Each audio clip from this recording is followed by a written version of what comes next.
verification process that you're talking about is definitely a step in the right direction. And people do cheat, and one of the ways that you verify an address is what, a utility bill or something like that. That's great until somebody photoshops their name on that thing, and it's not checked because that's a valid piece of paper.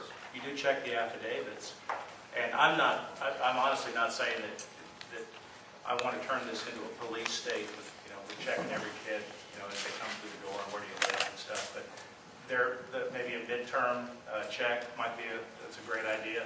And I'm not even suggesting how it can happen, but somehow we're going to have to cross-check the verified addresses, the utility bills or whatnot against the actual student if you want to make sure and ensure that we save even more money if there's in fact a real significant problem. Can I ask one more question? Once you receive these utility bills, is there a cross-check to be sure that there are not 5 or 10 at one residence of those utility bills, or the different things you do accept?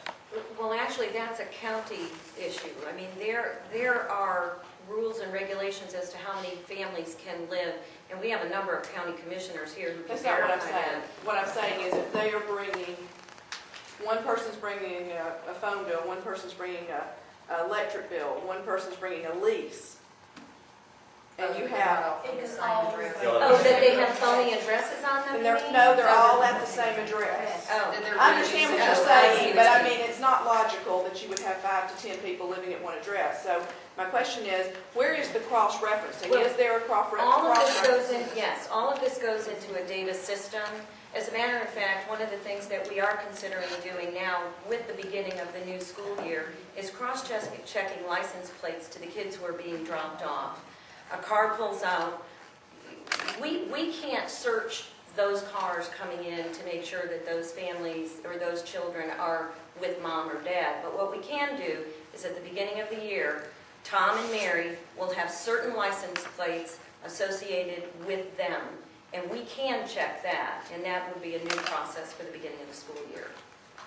So that when a car does pull up, if somebody calls us with a license plate, we can now check it. In the past, we have not been able to do that because only the police can run a plate. It would be something that the parent would submit. Would have to agree to. Like if this person is driving a car with a Fulton County tag, he could say, look, it's a Fulton County tag, it's my car, it's my kid, it's a company car. And so when somebody calls to report that, we could check against the license plate because the police won't run them. In other words, when they go to the LAC to register, we're writing down license plate numbers now for the kids that we're registering. You know how they fill out the medical card at the beginning of every year? All that information will be input at that time. Because it's been input in the system.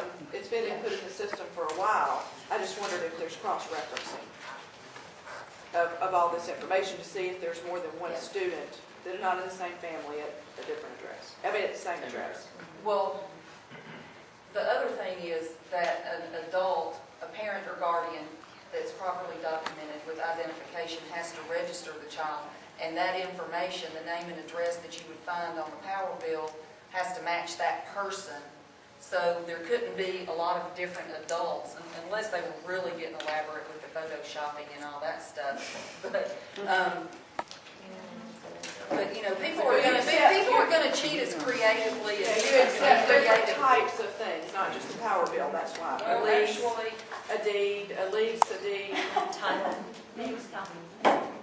And there are times when children do have out of county plates that do belong here. For example, if someone's building a house and 3 months from now it's going to be finished, we would let that child come into the school system and pay tuition for that period of time.